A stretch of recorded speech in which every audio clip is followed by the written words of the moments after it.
Hay dos tesoros muy valiosos en la vida de una persona: tranquilidad y paz. Para conseguirlo, Carolina, la mujer de hoy, presenta Vive Pleno. Quiero darle la bienvenida a nuestra invitada, la licenciada Elizabeth Harmelin Ruiz, que está hoy con nosotros para hablar sobre el tema ¿por qué es más fácil juzgar que corregirse? Elizabeth, buenas tardes, bienvenida a la radio. Carolina, encantada de estar con usted, con doña Judith y con don el niño Juan Pablo. Juan Pablo. El niño. Encantada de estar en este viernes y de poder compartir con este tema tan interesante. Todos juzgamos, Carolina. Sí, desde el momento en que emitimos un juicio. Desde mi humilde opinión. Sí, desde mi humilde opinión. Voy. Y ahí, cuando murió mi mamá, que tuvimos acceso a dos grandes maestros, a través de un proceso de coaching, decía, es que me pareció tan revelador, Elizabeth, la explicación de Julio Olaya, cuando decía, el problema que tenemos los seres humanos es que cuando emitimos nuestra opinión, perdemos de vista que solo es un juicio. Uh-huh. Es solo lo limitado de nuestra interpretación sobre una situación, una persona, un evento. Y el problema se arraiga todavía más cuando al emitirlo no lo emitimos como opinión, sino como aseveración.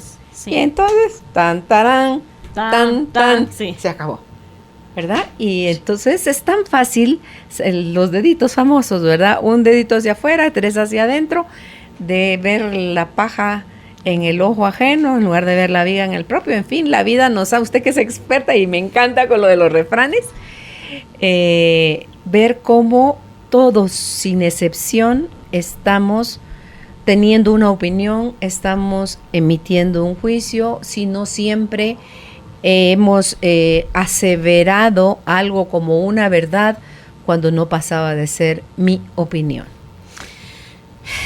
Es que cuando yo hago un juicio, como usted dice, es la verdad. Cuando yo decreto, he oído que dicen a algunas personas cristianas, dicen decreto tal cosa, pero cuando se refiere a la vida de las otras personas, se refiere a lo que mis ojos ven. El mundo es del color de los ojos que lo ven. Son como, si yo tengo mis ojos en color de ver negro, con lentes oscuros, por ejemplo, entonces el mundo va a ser negro. Quiero empezar contando un cuento. Mis favoritos. Había una vez una señora que llega a un pueblo con 3 niños y desde la primera semana que la señora vive en este pueblo, pues se ve que los niños siempre andan jugando en la calle, sucios, mal atendidos. Y bueno, entonces empieza el juicio hacia la nueva vecina, ¿verdad? Que la señora pues no atiende a sus hijos. Mala mamá. Por cierto. Y de repente entonces empiezan a notar los vecinos que hay un hombre que la visita todos los días por la noche, pero que no vive con ella, ¿verdad? Que solamente llega y se va en horas de la mañana. De cascos ligeros, dice. Ya está. El primer juicio, ¿verdad? Exacto. El primer juicio. Mamá descuidada, desamorada, de cascos ligeros. Muy bien, ahí vamos. Luego, pasado un tiempo, entonces empieza a llegar un segundo señor a visitarla, todos con cierta frecuencia, no todos los días, por la tarde. Y entonces, pues, el juicio aumenta, ¿verdad? Y cada vez los niños más desatendidos, se les ve inclusive ya en un estado de desnutrición, en fin, mal. Y pasado un tiempo hay un tercer hombre que la empieza a visitar solo que por las mañanas. Entonces, pues ya la señora es la peor mujer que ha existido sobre el planeta Tierra, porque como usted dice, no es de cascos ligeros, sino es una mujer que sin importarle sus hijos, se da a la perdición y a pecar a diestra y siniestra, porque pues ni siquiera le preocupan sus hijos, sino que atender a los señores que la visitan. Y lo curioso es que la señora no sale, siempre está encerrada en su casa. Y un buen día se enteran que ella ha muerto. Y se enteran que el hombre que la visitaba con mucha frecuencia por las noches era su hermano, que llegaba a hacerle algo de comida y atender a los niños. Que el hombre que la visitaba con cierta frecuencia por las tardes era un médico, que llegaba a auxiliarla en su enfermedad, que era ya terminal. ¿Y en la mañana? Y al último... El sacerdote. El sacerdote. ¿Ah, de verdad? Sí. Ok. Que ya al final, pues cuando ya el médico dijo no poder ayudarla más, entonces ella pidió que en cuanto le fuera posible llegara el sacerdote a consolarla en sus últimos días. Y así entonces el pueblo se encuentra consternado porque nadie nunca fue a tocar a la puerta para preguntar, ¿necesita algo? Pero sí se emitieron juicios, críticas duras, señalamientos severos, desprestigiantes, todo lo que se puede hacer en contra de alguien que estamos calificando como de una mala acción. Esta historia a mí me impactó mucho porque nosotros somos muy livianos para juzgar, ¿verdad? Somos muy rápidos para el juicio, para señalar, para criticar, ¿verdad? Entonces, cuando esta anécdota, recuerdo, le cuento otra historia similar, en un lugar donde yo trabajaba, de cuyo nombre no me voy a recordar. Tiempo, no recordar. Una jovencita, muy guapa, muy guapa, faltó el día viernes a su trabajo diciendo que se sentía mal, y el día lunes, entonces, porque seguía enferma, ¿verdad? Y el día martes no se conocía el diagnóstico. Entonces empezaron a correr las conjeturas de que seguramente la señorita, como era una chica muy guapa, lo que había tenido era un aborto, porque solo un aborto podía ser tan rápido de recuperación, porque enferma de qué podría haber estado si Dios se enfermó el santo. viernes y el lunes faltó, pero el martes ya estaba. ¿Cuál era la causa de este juicio? Que era muy bonita, jovencita y muy bonita. Bonita, cascos ligeros, se embarazó y abortó. Sí. Bueno, pero ¿por qué abortó? Porque seguramente era del jefe, que Ay, era Jesús, señor. un señor, y así mire. Creció y Ay, creció Dios el chisme santo. hasta que esto llegó a mis oídos, porque en primera instancia no llegó a mis oídos. Pero yo tenía una autoridad en el lugar, ¿verdad? Y alguien me comentó que sí, que ya se sabía, ¿verdad? Que la señorita andaba con el jefe y que ya había tenido un aborto y tal. Y entonces a mí me pareció... Y el jefe estéril. Así va. Ay, Dios mío. Les conté esta historia. Ujú.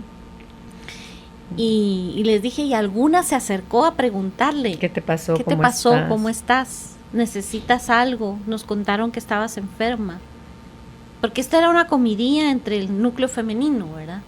Las envidiosas. Y entonces yo me acerqué a la jovencita, ¿verdad? Y le dije, mire, noté que hace tantos días, tanto tiempo, usted faltó porque se enfermó. Y bueno, cuénteme qué le pasó. ¿Le puedo ayudar en algo? La señorita había presentado su certificado médico porque había sido atendida no en su casa, sino en el hospital. Y me dijo, sí, fíjese que tuve una apendicitis. Y tan rápido se presentó a trabajar. Y como no tengo aún el tiempo de gozar del IX, entonces tuve que asistir a un lugar privado. Y como no quiero que me despidan, preferí venir antes que el reposo. Ahí mismo la manda uno de reposo a su casa. Y entonces yo le dije, mire, usted eso se lo dijo a su jefe, se lo comentó, se lo expresó, y me dijo, sí, yo le presenté el certificado médico. Mire, le dije, yo voy a hablar con su jefe, somos compañeros y le voy a decir que usted necesita reposo. Claro, claro. Es bien terrible, ¿verdad?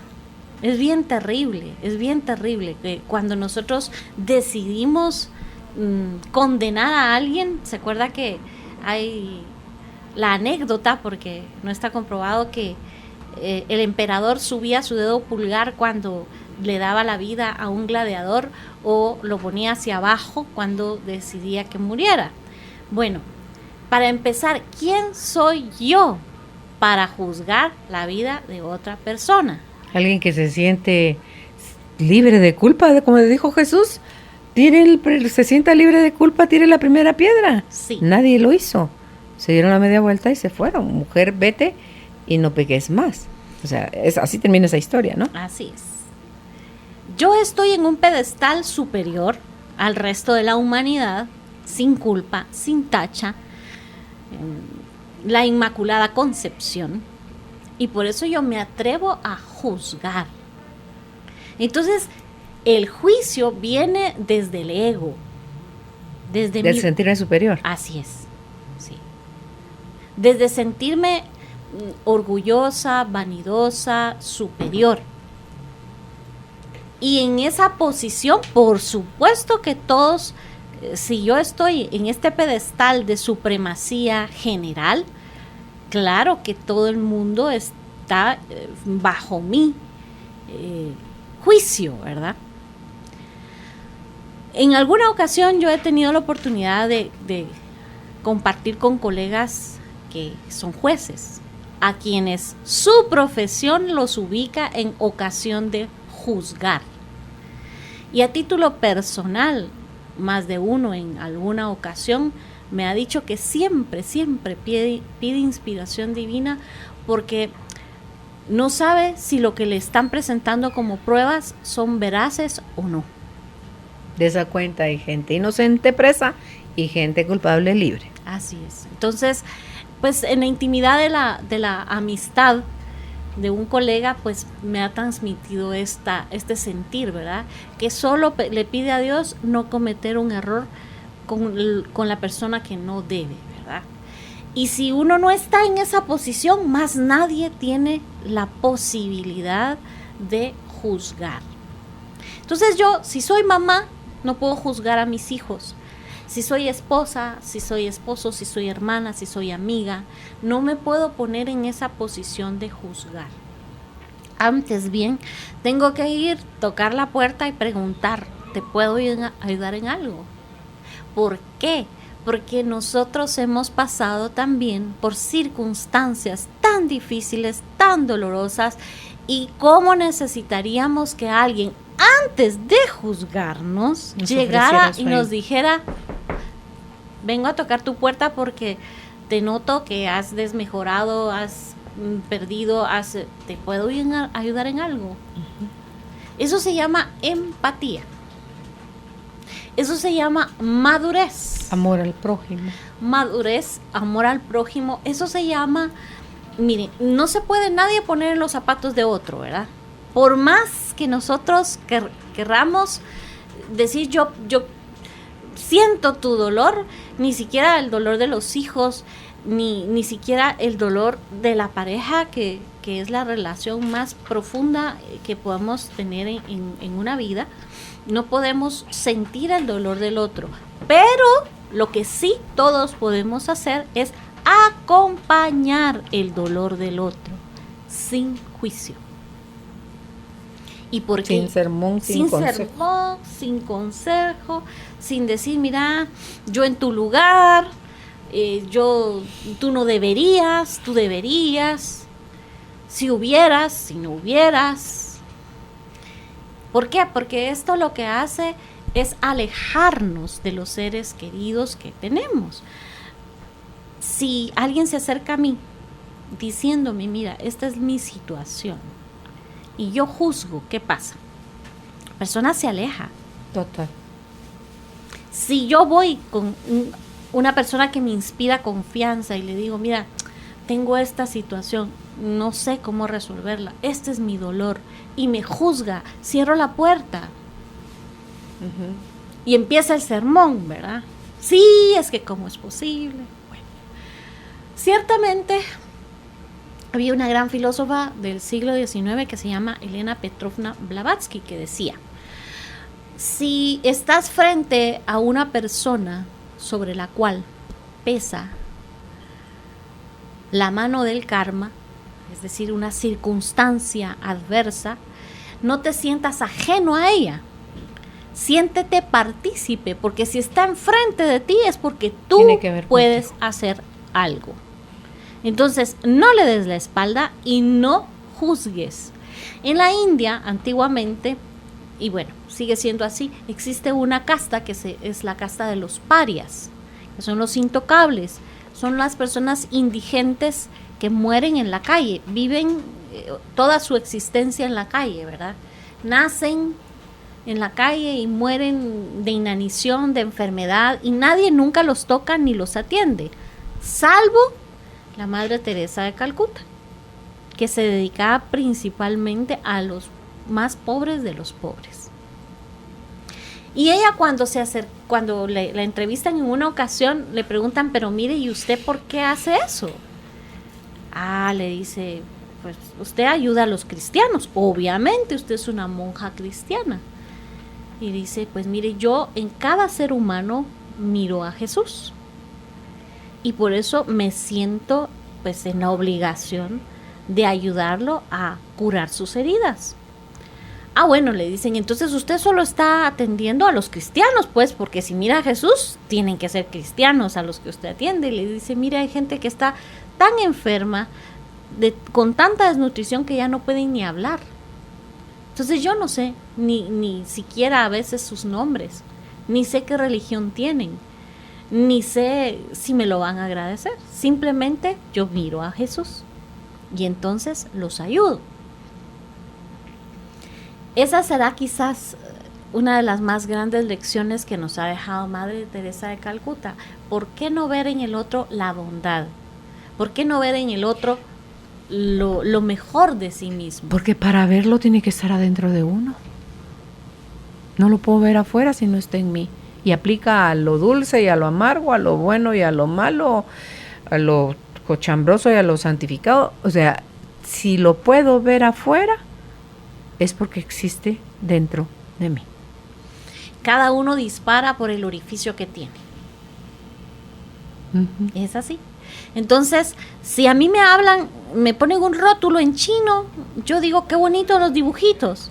No puedo ni decir está bien o está mal. No emito un juicio porque no entiendo qué está pasando, ¿sí? Sin embargo, si yo emito un juicio es porque yo quiero eso que tiene la otra persona o porque lo reconozco como propio.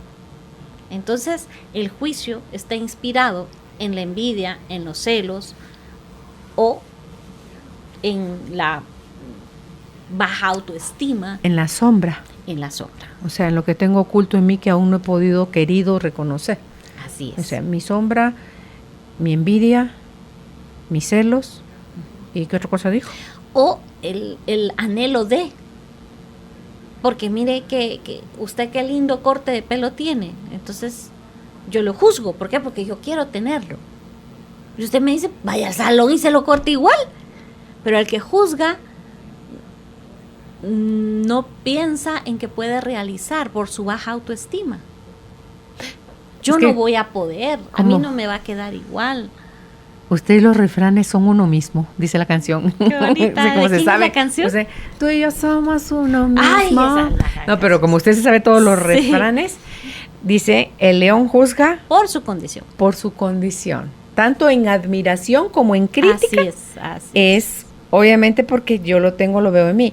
Por ejemplo, en lo que usted estaba diciendo de lo del pelo, puede ser también, qué lindo le queda el pelo así. Sí.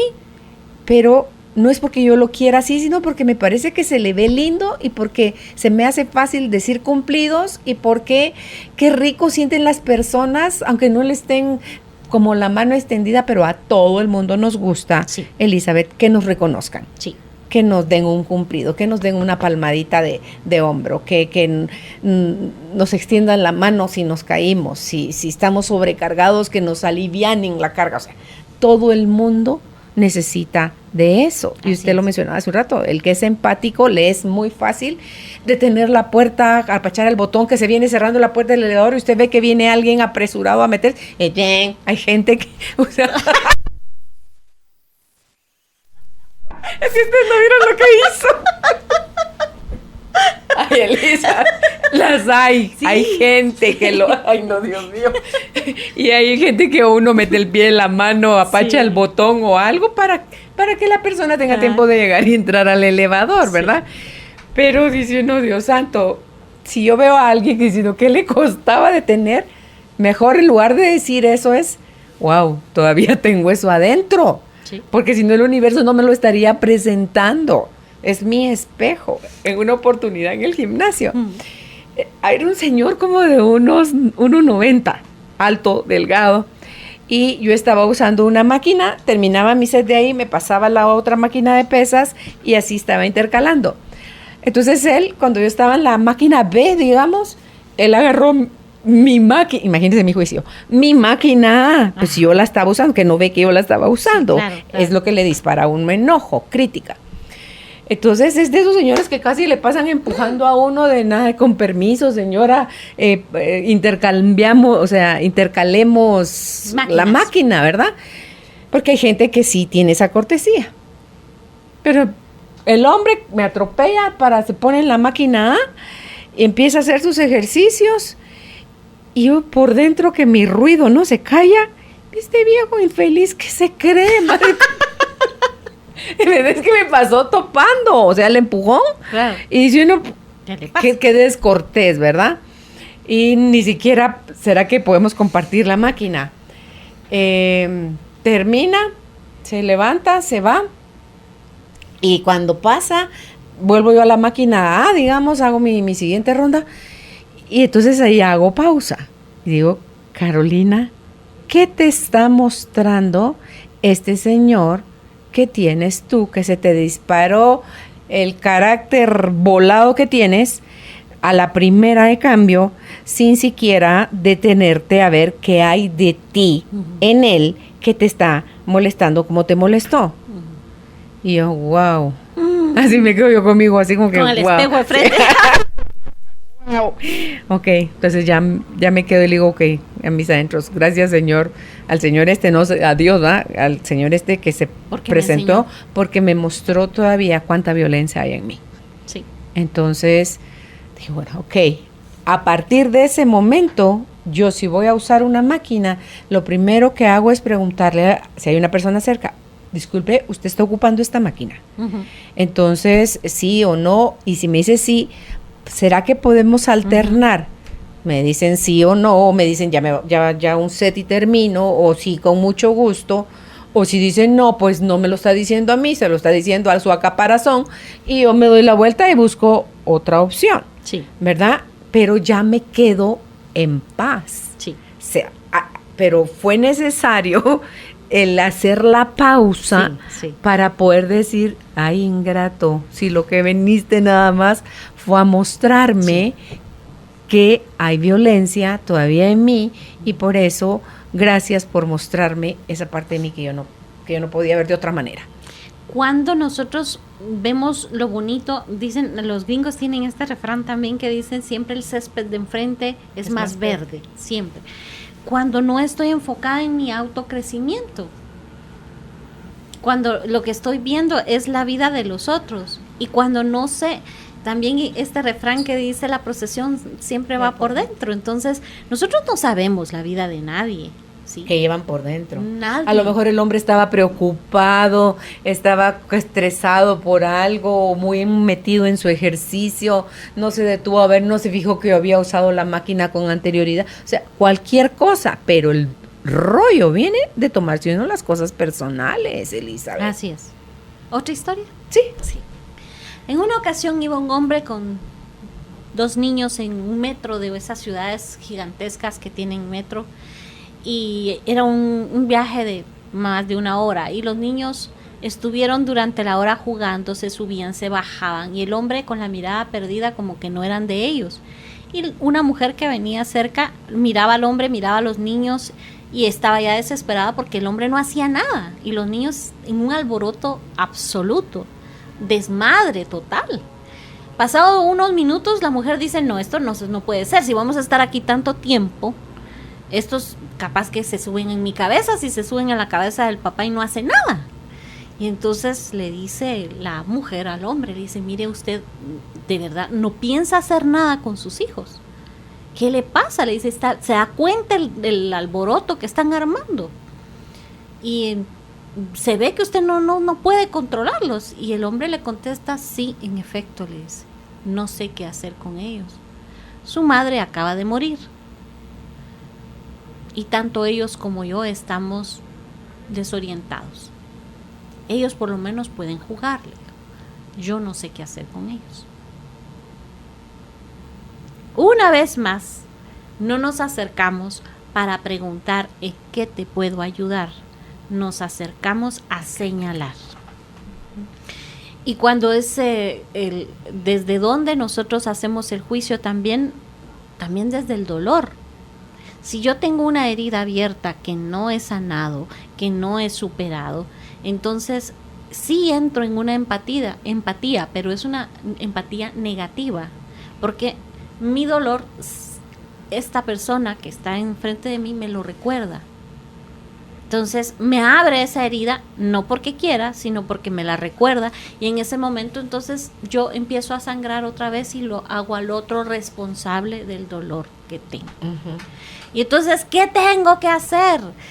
Sí, de verdad, es que usted no se imagina toda la gente ruin que yo conozco en mi vida. El vecino, el de enfrente, el de atrás. Yo la pobrecita y el mundo infeliz. Compañeros de trabajo, mi familia. Bueno, qué curioso que todas las personas que me rodean. Ya me lo puso Dios en todas las áreas y no lo quiero ver. Porque si tan mala pata tengo. Sí. Porque el víctima lo ve así, como así que es. Pobrecito de mí. Y no lo puedo sanar en mi casa, no lo puedo sanar en el vecindario, en el trabajo, en la relación de pareja, con los hijos y las amistades. Todos son ingratos, infelices, desgraciados. Y yo, pobrecita, la Susanita, la huerfanita. Entonces, ¿qué voy a corregir? Y me hundo. Y es como un agujero negro sin piso. Es un pozo en el que vamos cavando y cavando y cavando y cavando y cavando, pero cuando cavamos vamos hacia abajo, no hacia arriba. Y en ese cavar hacia abajo lo que estamos buscando no es la luz. Platón decía, si pierdes una moneda en una habitación en la oscuridad, ¿dónde la vas a buscar? ¿Adentro, llevando luz, o afuera donde está iluminado? Adentro, llevando luz. Y es una respuesta tan lógica, pero cuando se trata de encontrar la causa de por qué yo juzgo tanto a las personas, siempre la respuesta está afuera, porque las personas se equivocan, porque los demás no hacen bien las cosas, porque ninguno piensa correctamente y toma las decisiones correctas como yo. Son malos, no me quieren. Sí, y están equivocados, ¿no? Mi verdad es la verdad, todos los demás están mal. Todos los demás pues merecen, qué sé yo, el infierno, una condena o que nadie les hable o saber. Pero cuando condenamos, entonces tenemos que recordar que no ha habido ningún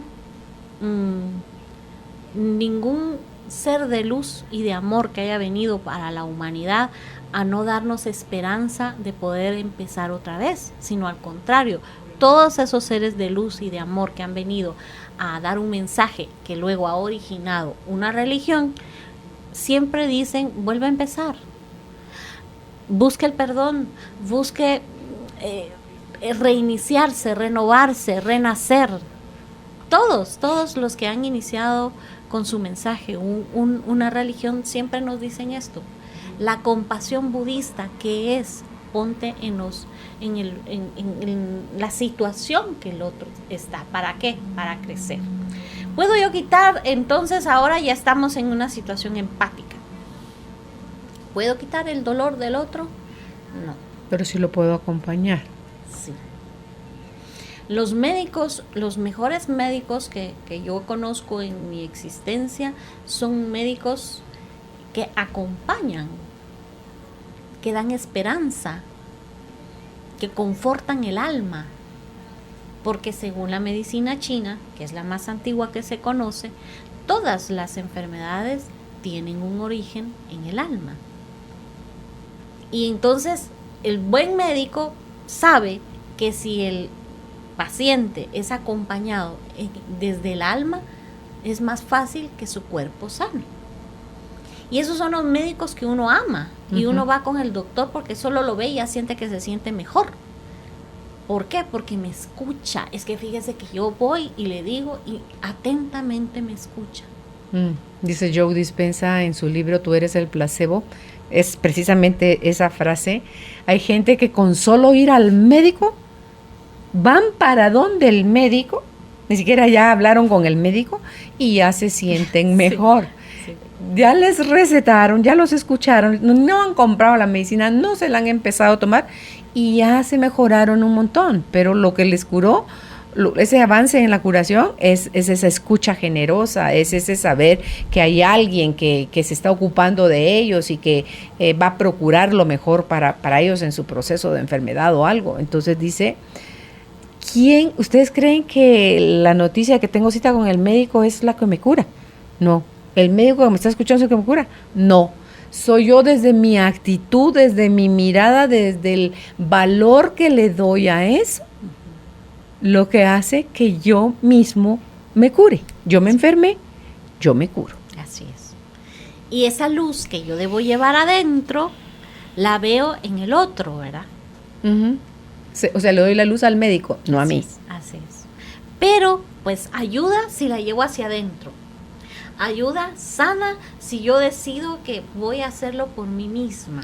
¿Sabe dónde veo yo que ayuda esa luz? Que a mí me gusta poner la analogía de, por ejemplo, en una habitación que está el interruptor para prender y apagar la luz.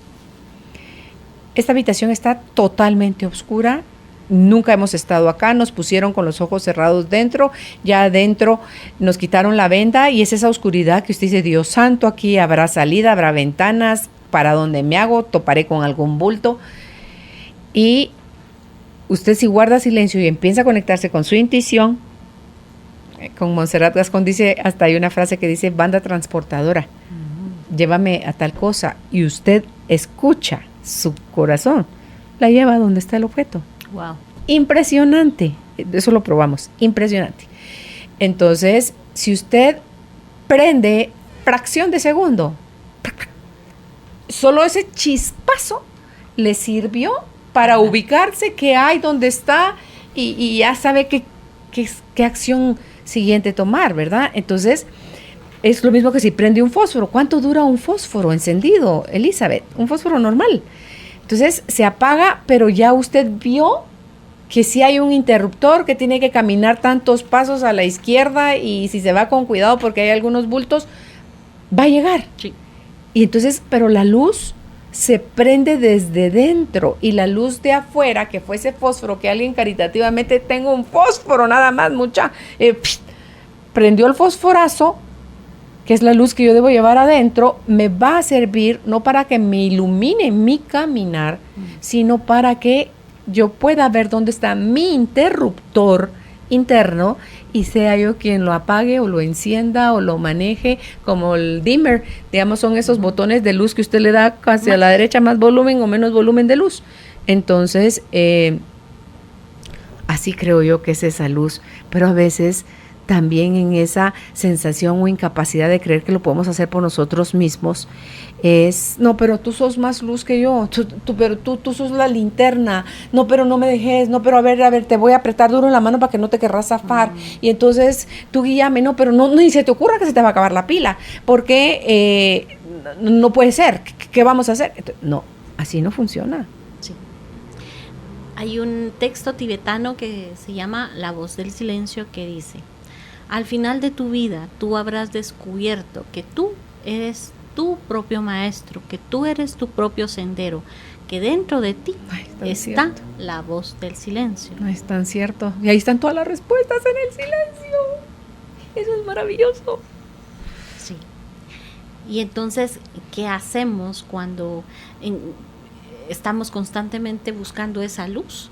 Pues buscar maestros, buscar guías, lo que no está mal. Pero los grandes maestros, los grandes guías, no son seres omnipotentes que nos dicen, besa el anillo, toca mi manto. Son seres que nos dicen, busca tu luz, ve hacia adentro, descúbrete a ti mismo, conócete a ti mismo, camínate por dentro, sánate a ti mismo. Los grandes maestros no se adjudican, no se divinizan, no piden ser deificados. Todas las grandes almas lo que dicen es, hazlo por ti mismo. ¿Qué hizo Jesús? Les lavó él los pies a los discípulos.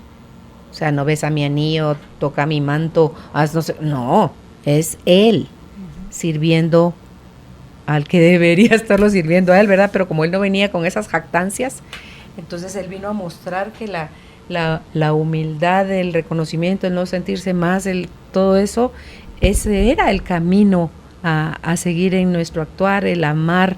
Pero eso es un recorrido que hay que desandar, Elizabeth. En esto del juicio hay mucho, creo yo, porque el amor propio lo hemos desarrollado muy poco. Lo teníamos en todo su potencial hasta los 3 años.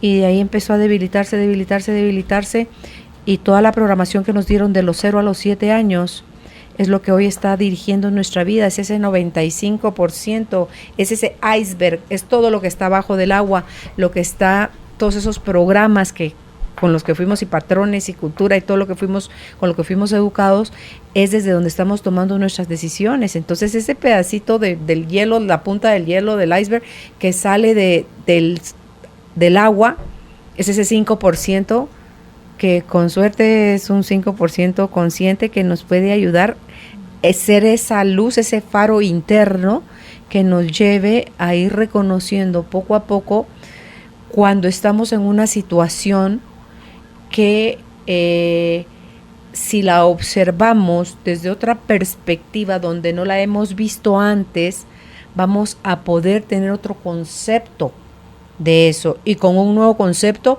una nueva sensación, una nueva opinión, una nueva acción, y por tanto una reacción, ¿verdad? Una acción corregida, más amorosa. Entonces dice uno, no, la verdad, así como dicho en teoría, en este concepto corto, está fácil, ¿verdad?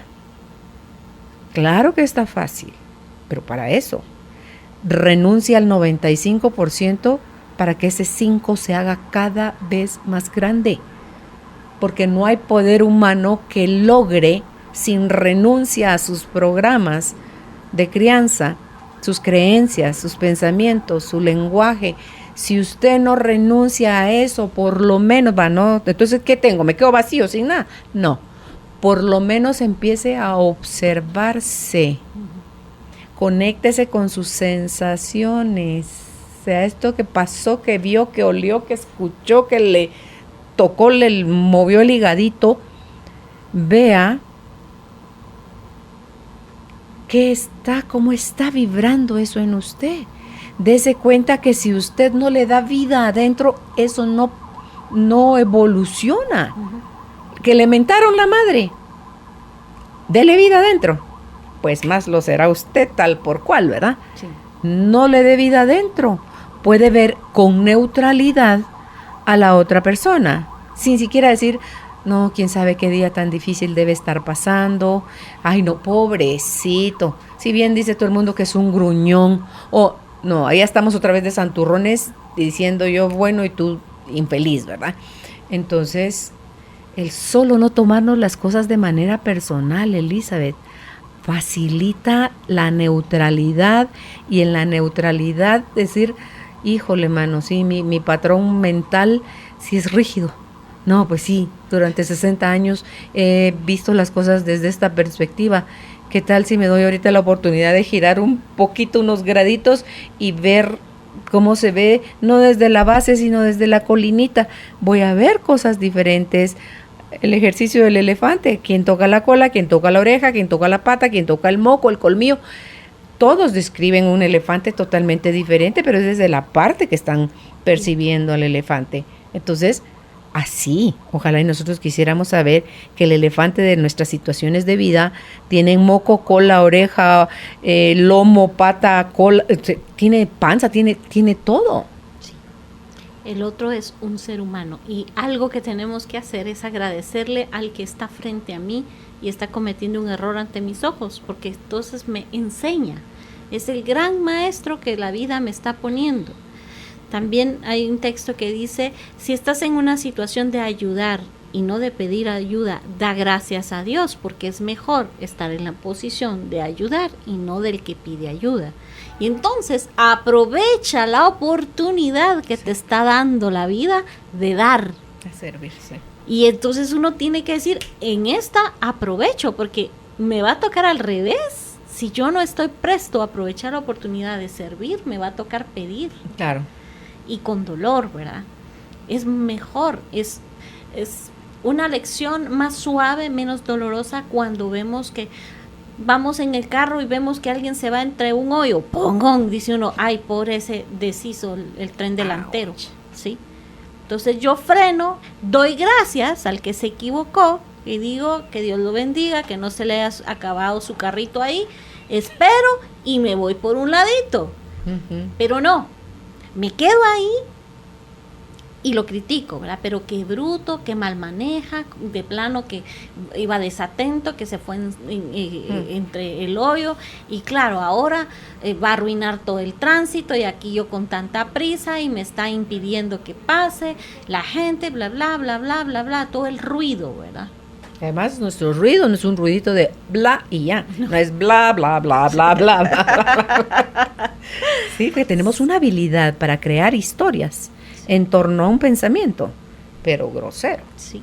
Y entonces, si vemos esto tan obvio, ¿verdad? Que alguien se va entre un desagüe destapado, entre un hoyo enfrente, es un error. Claro que es distracción, es lo distracción. que sea. Pero entonces, ¿por qué lo juzgo y no le doy gracias que fue un maestro enseñándome en donde yo no debo pasar? Uh-huh. El sabio, dice Confucio, aprende de los errores ajenos. El tonto no aprende ni de los propios. Uh-huh. Entonces, nuestro juicio está fundamentado en dolor propio, en falta de amor y en una baja autoestima. Sí, y usted decía en esto de porque es más fácil juzgar que corregirse.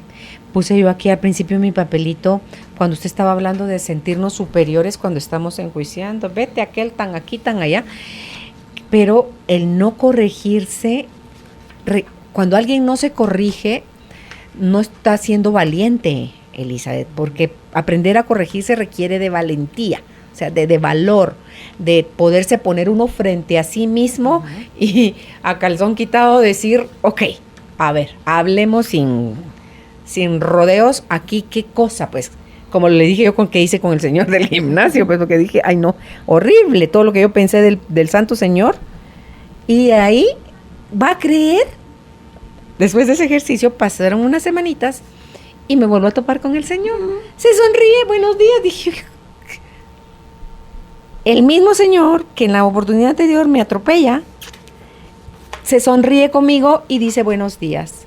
Entonces, él solo estaba a mi servicio para mostrarme ese día cuánto, por un lado, mi máquina, a ver que me pidan la factura para demostrar que es mi máquina. No, señora, la estoy usando, sí, pero no es mía. Y como no es mía y el gimnasio es público, pues ahí todos vamos a usar las máquinas. Entonces son un montón de aprendizajes que puede haber en un solo evento, Elizabeth, pero son derivados del lenguaje interno que tenemos, ese tipo de conversaciones que tenemos con nosotros por décadas, porque así piensa mi familia, porque los de Guatemala somos así, porque así yo soy, así me conociste, así me voy a morir. Dijo José, soy así, así nací y así me moriré. French Poodle. Sí, tiene que ser uno French Poodle para nacer French Poodle y morirse French Poodle.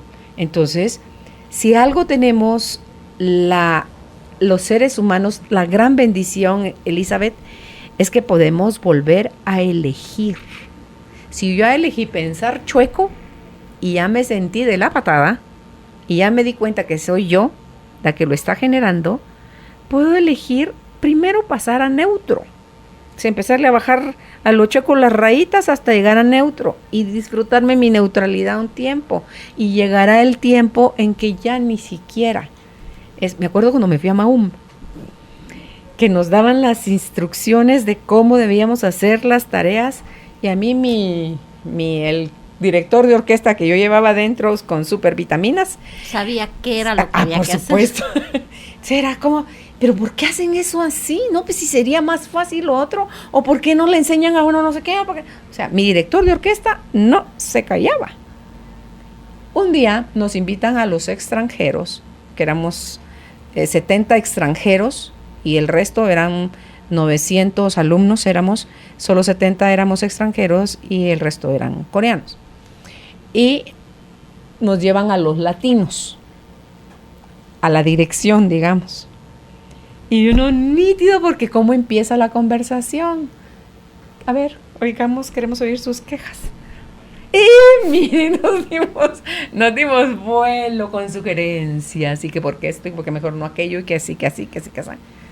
Entonces, nada, cuando todos terminamos de hablar, nada va a ser modificado. Aprovechen todo ese malestar que sacaron ahorita para darse cuenta y trabajen en eso que ustedes señalaron como malo en nosotros, tómenlo como propio y aprovechen y crezcan. Y todos así nos quedamos como que, ¿what? ¿Y entonces para qué me hicieron hablar? Entonces, ese es el problema. Claro. Que en la vida, por eso, Elizabeth, la vida nunca nos pregunta de qué sabor vas a querer tu nieve. No. La vida es. O sea, las cosas suceden como suceden, ni buenas ni malas, solo suceden.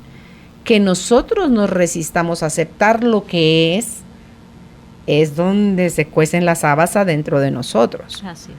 Pero cuando uno ya se va entrenando poco a poco, entonces digo yo, ¿cómo sabe cómo me bajo yo solita de la moto?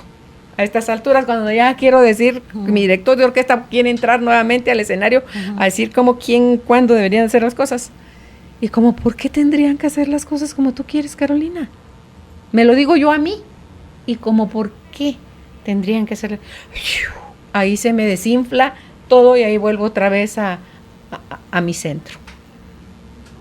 Cuando nosotros tenemos la disposición de corregirnos, entonces empezamos en ese centro que se llama humildad. Y ese centro es el que nos hace crecer.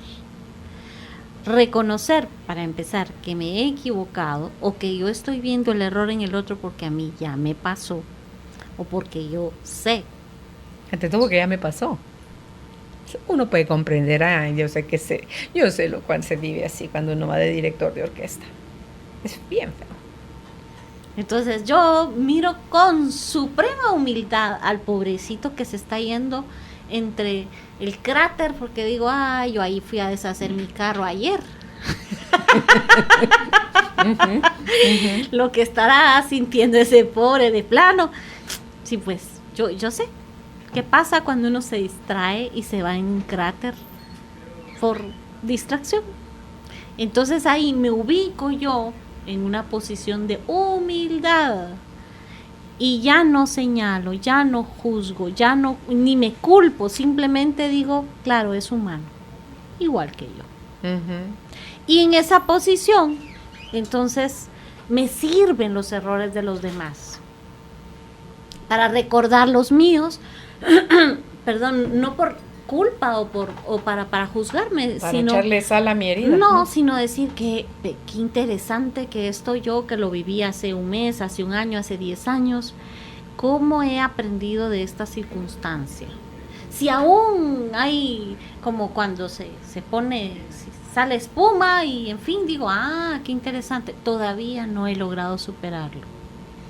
Qué interesante, todavía duele. Vaya, hay que seguir trabajando. Pero eso nos ayuda a crecer. El dolor ya lo hemos visto en otros programas y todos sus invitados nos han hablado del dolor como una realidad humana. No existe un ser humano que no padezca dolor. Todos sentimos dolor. Y entonces en nosotros está el aprovecharlo y crecer. Evolucionar, trascender, o simplemente pues ponerme en el apartado donde dice aquí se sientan los que sufren. Uh-huh. Y curiosamente ya estamos cabales, dijo Judith. Ya aquí ya no se aceptan más. Ya no se aceptan más de los que juzgan a los demás, ya estamos cabales. Curiosamente nos estamos todos peleando por esa sillita que dice aquí se sienta el que sufre. Todos estamos viendo a qué hora se distrae el que está sentadito ahí como víctima y ¡ras! La agarro yo y me siento y soy feliz, ya tengo mi silla de víctima. Hay un morbo, un gozo morboso. Ay, sí. O sea, se dice un morbo gozoso. ¿Un morbo gozoso o un gozo morboso? No, ¿verdad? Un gozo morbo. Un gozo mimoso. Un gozo mimoso. Esa es la idea. Hay como un morbo en el ser humano.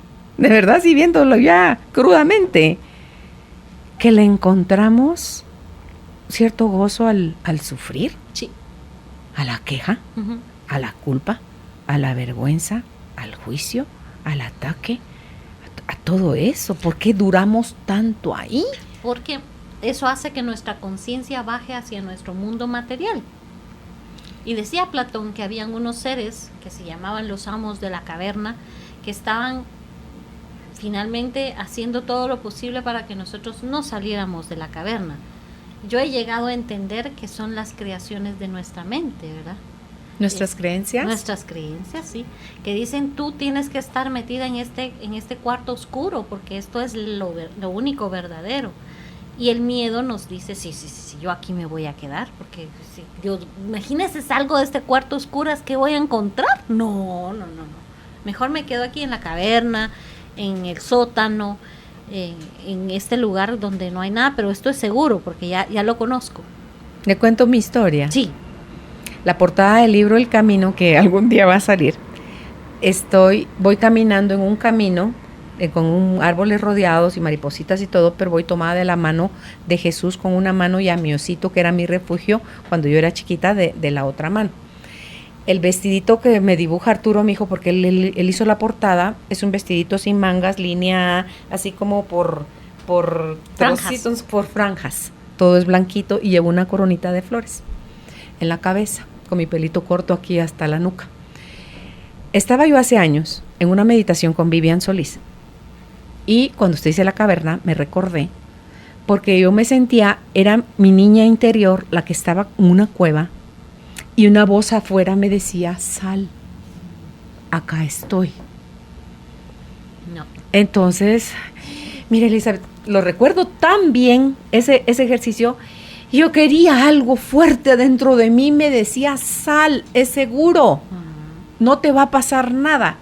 Entonces yo como que me quería asomar y ya me regresaba del miedo. Hasta que finalmente algo más grande me hace atreverme a salir. Y salgo a una pradera y había verde y flores. Y empiezo a correr de la alegría, así como corren los niños cuando van saltando. Empiezo a correr y me topo y cuando miro para arriba es Jesús. Y es Él el que se sonríe conmigo y ahí sé que esa era la voz que me decía, ven, sal. Yo aquí estoy, o sea, es seguro, sal. Entonces, cuando yo vivo, ya se imagina mi lloradera, ¿verdad? En el proceso de esa meditación, pude ver la analogía como así es como estaba yo encerrada dentro de mis miedos. Eran los barrotes, eran mis miedos, los que me decían como una voz macabra: de aquí no vas a poder salir nunca, así como Halloween, ¿no? O sea, pero había algo más grande adentro de mí que me decía: sal, es seguro, acá te espero, acá estoy, sal, ven. Esa para mí, Elizabeth, es parte de esos procesos que yo he tenido durante todos estos últimos años, donde me he dado cada vez más permiso de aceptar mi sombra. Por eso, porque para mí es tan fácil aquí públicamente compartir mis alegrías, mis miedos, mis tristezas. Lo aprendí del hijo de don Miguel Ruiz, el que es el autor del libro El Quinto Acuerdo, porque su papá es el autor de los 4 acuerdos y la maestría del amor. Cuando yo lo vi subido en el escenario en Los Ángeles, en un taller al que fui, expuso durante 45 minutos este muchacho. Error 1, y la historia, y diciendo: chanfle, que metida de pata. Error 2, otra historia, diciendo: Dios santo, ¿ah?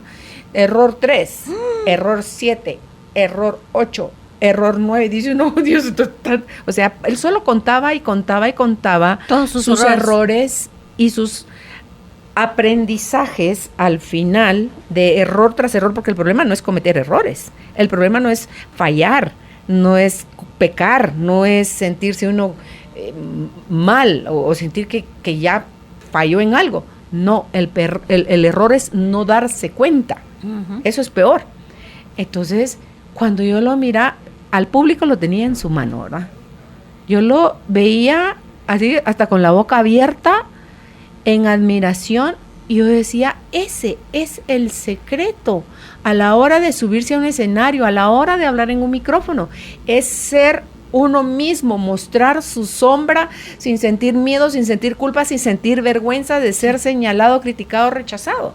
Así es. Porque si muestro mi vulnerabilidad, si muestro mi sombra, si muestro cómo la alumbré, si muestro cómo ahorita estoy yo en una etapa que todavía creo que hay etapas mucho más lindas de las que yo estoy viviendo en este momento, sí, que lo más lindo de mi vida está todavía por venir. Gracias. Entonces, dije yo: así quiero ser yo, como este muchacho que tiene esa valentía de mostrarse con sombra y con luz delante del público, que lejos de ser uno criticado, quienes lo estábamos oyendo lo agradecemos porque nos podemos identificar con que entonces no es tan troza el decir uno, yo soy esto, yo soy aquello.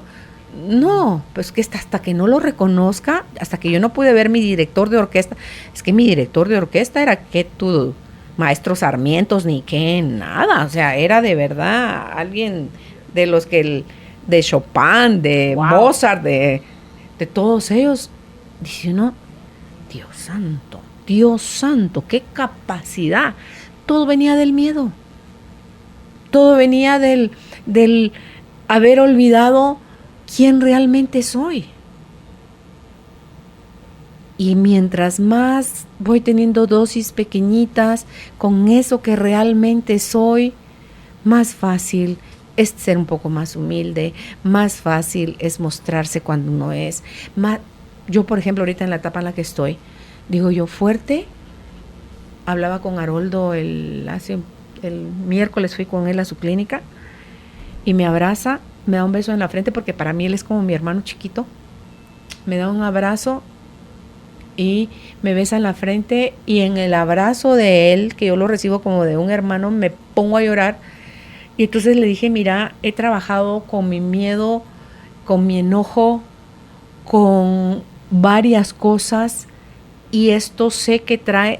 Hace 3 días yo me desperté, el miércoles, sí, fue el despertar del miércoles, Judith, Elizabeth, en cuanto yo abrí mis ojos, que vi que ya había amanecido, dije: Padre, gracias por el nuevo día, permíteme, Señor, ver de este evento tus regalos, Ajá. tu mano amorosa, Que hay que porque aprender. sí, viene cargado de crecimiento, de tu amor, de tu oferta, está mi servicio para evolucionar, para trascender, para hacerme más valiente, porque le decía yo a Haroldo cuando me abrazó, porque lo primero que decimos a veces es, vos sos fuerte, o sé fuerte.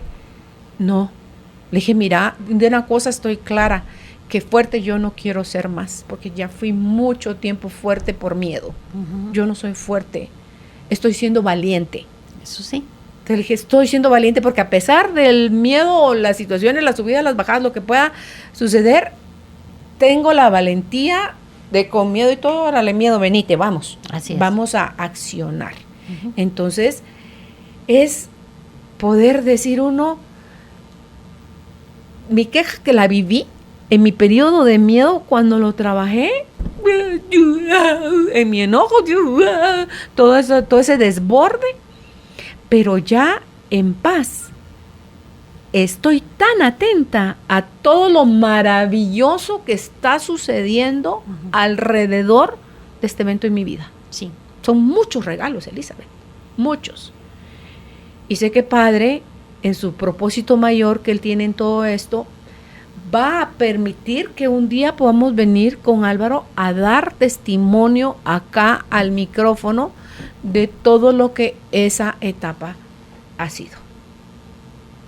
Y así va a ser, porque ustedes están actuando y viviendo desde el aprendizaje y no desde la victimización.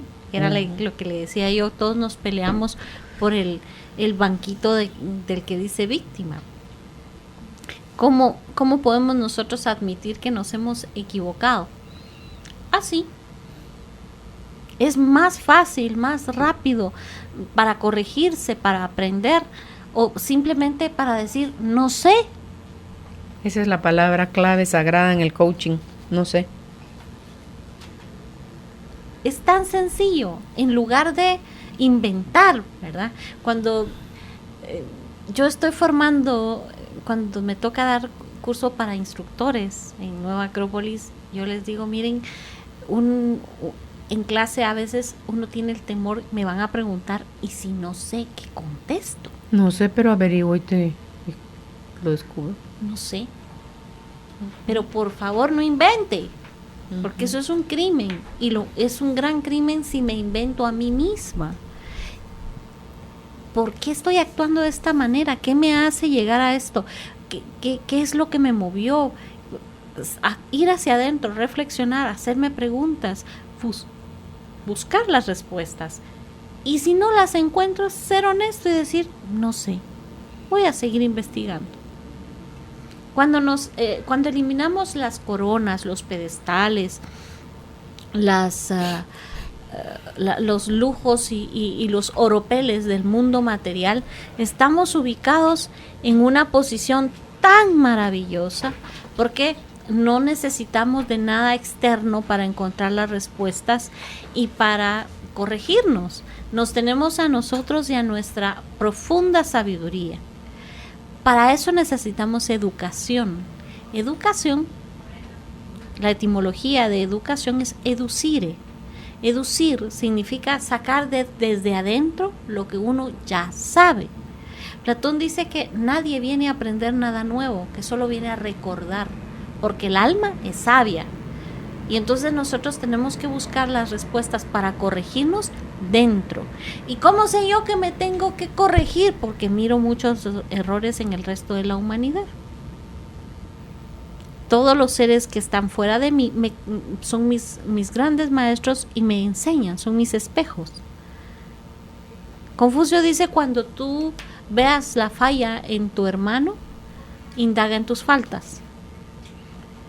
¿Y para qué dice esto? Para que al ver yo ese espejo diga, ay, tengo que aprovechar que estoy viendo esto por fuera y entonces voy a ir hacia adentro a ver qué encuentro. Y oh sorpresa, generalmente encuentro. Y en este encuentro humildemente digo, bueno, ya sé qué encontré. No sé cómo resolverlo. Busquemos la respuesta. Ciertamente puede haber un hermano mayor, una persona que haya encontrado el cómo, que me pueda guiar. Fíjese que yo ahí le digo a Dios, Padre, te juro que estoy buscando y no le encuentro. Por favor, muéstrame. Ujú. Pero se lo pido con todo mi corazón, muéstrame. Entonces, como que viera una cara que me está diciendo, entonces, ¿sí estás lista para darte cuenta? Sí. ¡Pling! Aparece la respuesta. Entonces, cuando ya uno no se quiere poner otro velo, otra máscara, otro muro, y uno pide, se deja la información, aparece frente de a uno dentro de su mente, Elizabeth. Sí, es impresionante. ¿Sí? Yo lo hice ayer, antier. Pedí con todo mi corazón una respuesta y pedí que por favor dime qué tengo que hacer. Al día siguiente una persona de una empresa llega a buscar un documento y le digo, mire, y en su empresa esto y esto. Y me responde, sí, eso es lo que hacemos. Era una suerte de, ni siquiera el gran funcionario de la entidad, era una suerte de mensajero. Y le digo, mire, en su empresa no hacen esto. Y me dijo, sí, eso es lo que hacemos. Mire, hágame favor que mándeme a alguien que me pueda prestar este servicio. Pero literalmente llegó y tocó la puerta y es que es impresionante. Porque pudo haber llegado ese señor y usted no atreverse a preguntar. Entonces, las oportunidades están llegando constantemente a nuestra vida disfrazadas de cualquier oportunidad, Elizabeth, de cualquier circunstancia.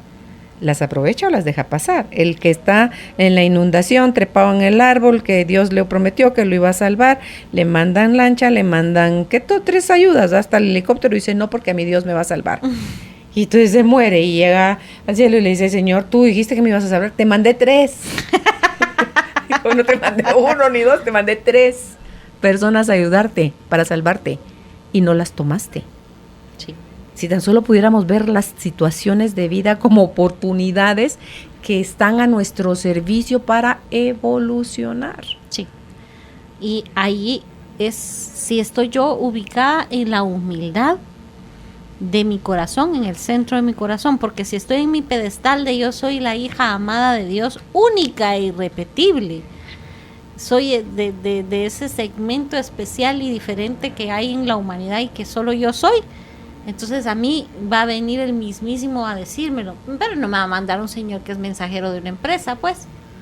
¿Por qué? Porque tiene que ser algo grande ante mi vanidad, ante mi orgullo, ante mi pequeñez, que espera siempre grandilocuencias, o sea, grandes discursos, en fin.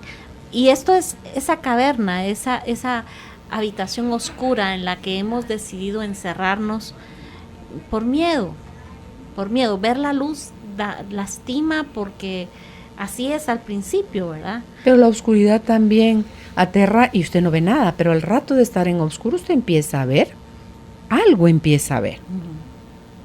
Los ojos se acostumbran. Sí. Lo malo es que se nos olvida que somos luz. Cuando vibramos desde la sombra, se nos olvida que somos luz. Por eso Marianne Williamson dijo que era nuestra luz lo que más miedo nos daba, más que nuestra sombra. Sí, porque nos hemos abrazado a la sombra, nos hemos quedado encerrados. Hay que reconocerla, hay que verla, pero hay que caminar siempre hacia la luz. Siempre, siempre.